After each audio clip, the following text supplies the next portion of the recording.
सरपंच सचू तो मजा मारी राज, क्योंकि पंचायत को चली रोज राज।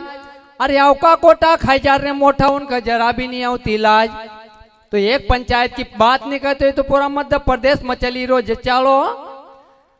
एक पंचायत की बात नहीं कहते तो ये तो पूरा मध्य प्रदेश में चली रोज चालो, क्योंकि जनपद ना भी जुग कर लिया कहाँ तक देन उटालो।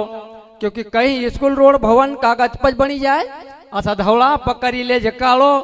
तालाब का पैसा मंजूर हो तो नाखज खाली वहाँ एक पालो। तो उल्टा सुल्टा बिल बने लगे दे बड़ो मटो पर्चो।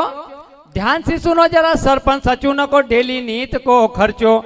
अरे इंग्लिश को हाथ दो ले जाए ढाबा पर, फिर अंडा बना 4 एक एक पैक ना, क्योंकि ऐसा 2 जन कर विचार। क्योंकि हाफ हांडी तो चिकन बुला रहा है, तोर की दाल की बटी गई हावल। उनका तोर की दाल नहीं बहुत ही सरपंच बनिया की। क्योंकि हाफ हांडी तो चिकन बुला रहा है, तोर की दाल की बटी गई हावल। 4 रोटी ना गरम तंदूर की नहीं, एक जीरा फ्राई का चावल। और फोकट को पैसों मिले जो उनका तो वो तो जरा नहीं करता परपंच।